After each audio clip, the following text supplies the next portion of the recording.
another awesome episode of the Rockin' House. Today we have a special guest all the way from Newark, Delaware, Ashes to Vanity. We got Rebel Zeppelin today, and we got also his brother Sebastian, guitar player for the band. They've been together about 10 years. These guys are going pretty strong, rock dude. Yeah, they're a cross of modern heavy metal and old school heavy metal with a little bit of thrash vocals thrown in. The vocals do have regular singing in it also. And yeah, they're a band of brothers, and when you see Edward Scissorhands meets David Bowie, that's what this band's all about. Their singer up front, aka Rebel Zeppelin, is just like that. Modern day Edward Scissorhands comes to heavy metal, and they're out there to do things right, and they can get most people's attention because they're a hard-working band, and they have lighting, pyrotechnics, all kind of stuff going on. So yeah, they want to give you an entire package when they go out and play. Absolutely. Let's bring these guys on the show right now. Let's bring on Rebel Zeppelin and his brother Sebastian. Welcome to the Rockin' House. And the evil eyes of conviction. There's deception in the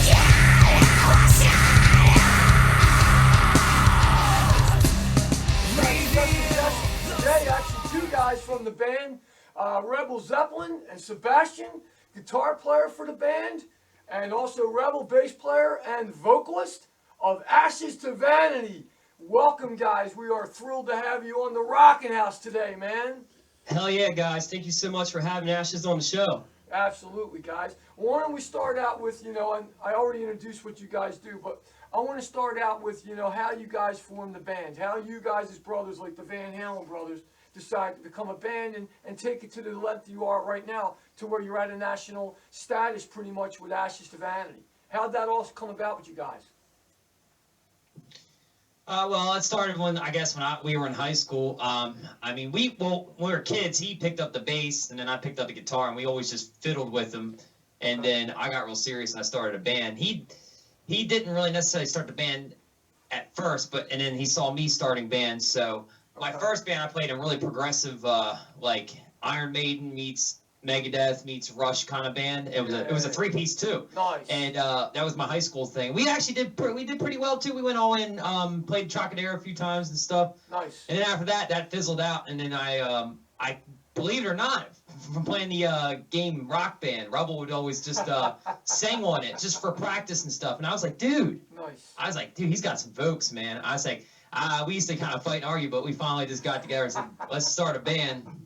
Because he wanted to play more modern breakdown stuff, and I wanted to play more 80s. But we kind of clashed the two together now, and that's got our signature sound pretty much.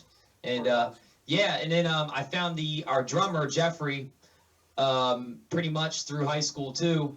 And then he just jumped behind a kit. He was actually a guitar player. He jumped behind a kit. I was like, oh, we were playing like Paranoid or something. Mm-hmm. I was like, dude, you're going to be our drummer. He's like, what? Okay. And then, 10 years later, here we are. So that's how Ashes to Vanity formed. Like, you had this guy from the very beginning. Yeah, pretty much. Well, we used to be a five-piece originally, but we don't give those guys any clout, so we don't talk about them anymore. But the thing is, it's hard to find dedicated members, and it's just better to do it as a three-piece, man. We can kick ass as three members. We don't need the extra slack, you know what I mean? And Ashes to Vanity definitely kicks ass as a three-piece metal band. Absolutely. I'll totally vouch for that, guys out there watching this. Sebastian, let's go back to you for a minute. I want to ask you, actually, me and Rock Dude, he's actually going to be a guest coming on our show. We're very excited about it. Michael E. Johnson is coming to our show in November to talk about some of his amazing gear that he has, and he mentioned that he gave you guitar lessons and got you your start to where you are now, and he's very, very extremely proud of you guys and this, how well you've come and how far you've come as a guitar player. That's actually really cool because it means a lot to me because he really got me to the point where I'm at today, like, excelling wise, because I took pretty much hardcore lessons from him for about about 4 years in my middle school, early high school days.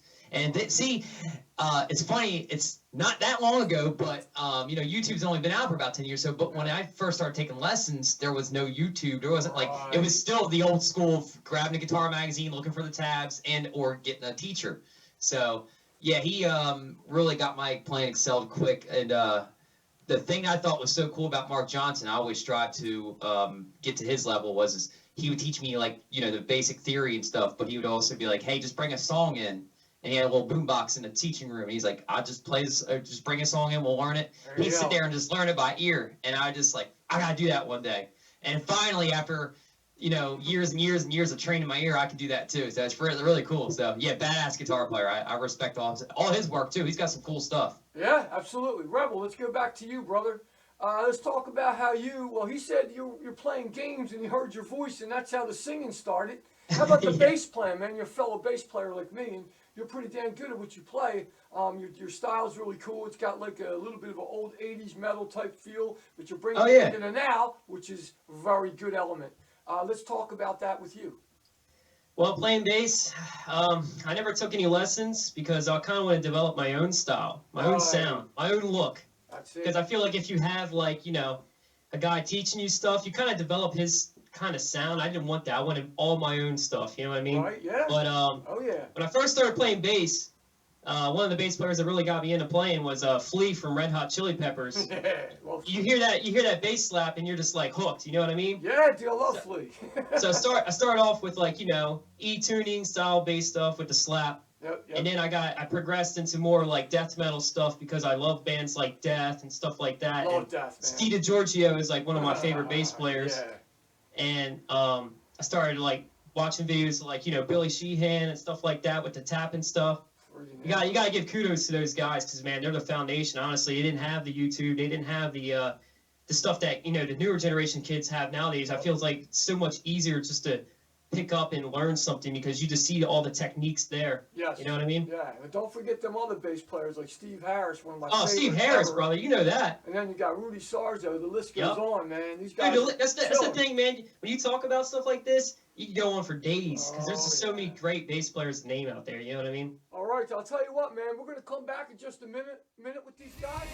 The scars behind the mask of shadows, they hate our hearts and dreams with vision. I'll give my hand, let's watch them fall. We are fallen by the ashes of the flames will set us free.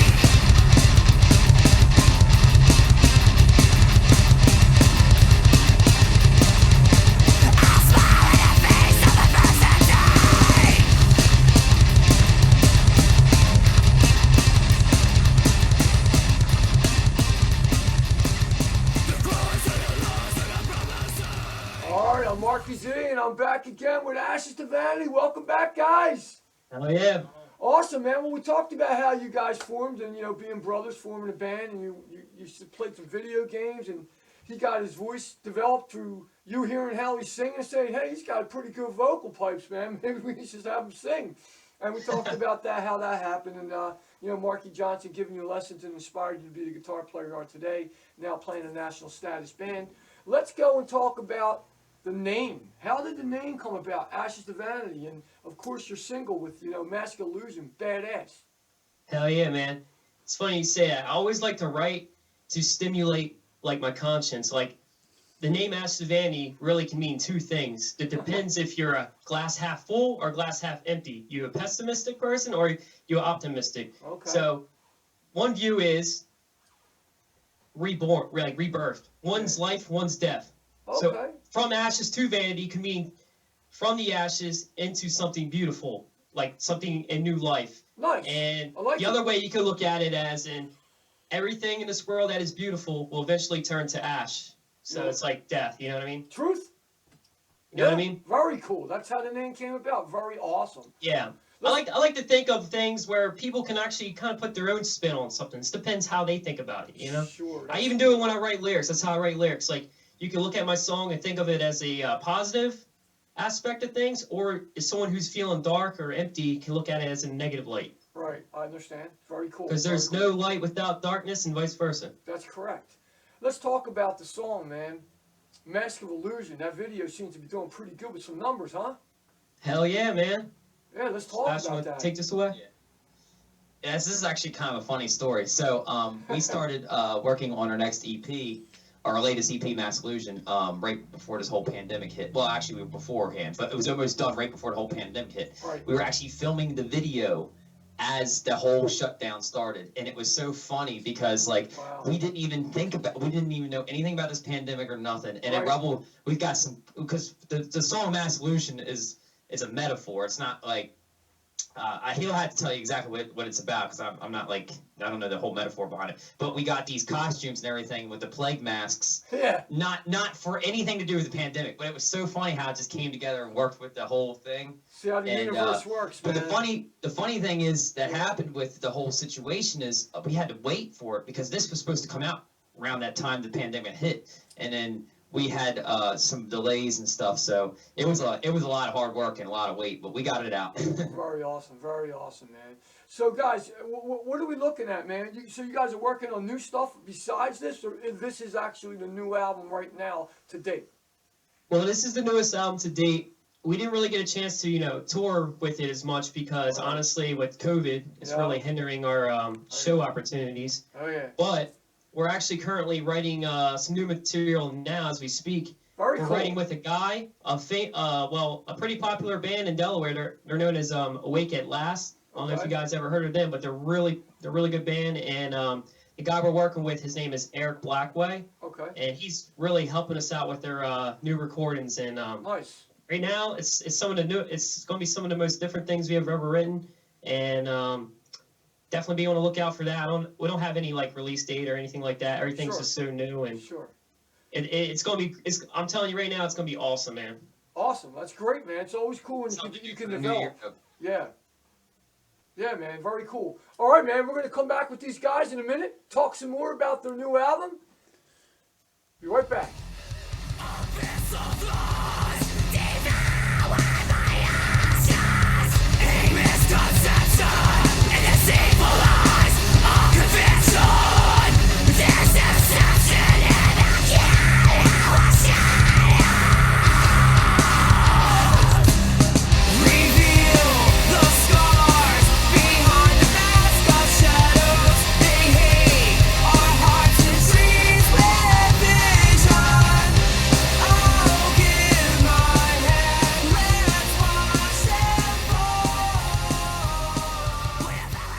This is Marky Z. I'm back again with Ashes to Vanity with Sebastian and Rebel. Welcome back, guys. Going on. Well, man, pretty cool. In the last, we just talked about that. You got some new material going, and you guys are doing some challenging stuff that is going to be a little bit different than what we're seeing from you guys. I'm sure the people that are fans of you guys are going to be pretty interested to see what you guys are going to come up with. Pretty awesome. Now let's talk a little bit about your influences. Like what influence? Everybody got influences on how they play, why they play, maybe the choice of music or the choice of the instrument. If you want, maybe we can have Sebastian go with that to start with as a guitar player here. What would be your influences as a guitar player? Like, what is your top influence of guitar players out there? All right, well, it's definitely all started for me for that Ozzy Osbourne tribute album with the live Randy Rhoads. That is still the most killer. I even like that better than original recordings. But Randy Rhoads, obviously, that's like just his, not only his playing, but his hard work ethic too. You know what I mean? The way he approaches the guitar and really like attacks it. You know what I mean? Absolutely.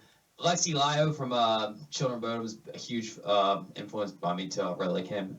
Zach Wild. Nice. Really like all that shreddy stuff. So, yeah, all that. And the cool thing is the way me and my brother grew up. My mom was all into the '80s hair metal, and my dad was all into the heavier metal. So I got the best of both worlds growing up. So my heart still lies with all the '80s hair metal too. I mean, I'm a huge Wasp, Poison, Rat, Motley Crue, all that stuff. That's what it is. Absolutely. And then my brother, he likes a lot more death metal stuff too. And then we all got it all intertwined together, so it's pretty cool. Awesome. Let's get Rebels. I just want to say that's the beauty thing about our band too is we don't really have any boundaries when it comes to writing songs. We actually like a lot of different genres. Some people just get stuck in a loop of saying, "Hey, I only want to play death metal. Hey, I only want to play rock. Hey, I can go from like listen to acoustic stuff to Cannibal Corpse to things like that because I love it all. Honestly, I'm a music lover first. You know what I mean? That's important. There's no elitist here, man. Let's talk about your influences, Rebel.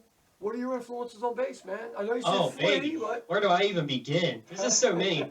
It's just like, especially like with like some of the older style bands, sure, like Death, man, Death, I love because you that. can actually hear the bass, and that's the sucky thing about some of these newer bands. I mean, I'm not throwing any shade or anything. It's just they tune so low, you don't really get to hear the bass because the guitar sounds so low. Right. And I'm really into listening to bands where you can actually hear some really fat bass lines. You know what I mean? Sure, of course, of course. So, name some of your influences on the bass that really got you going to be a bass player. Oh yeah, well, like I said before, Flea, Steve DiGiorgio, obviously Steve Harris, Billy Sheehan. The list just goes on and on. I could be here all day.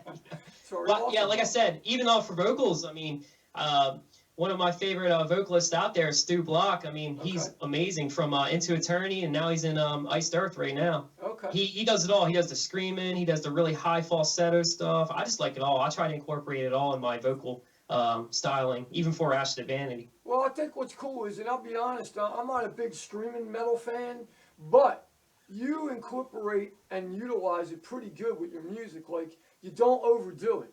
There's more singing and melodicness to it than like that kind of stuff.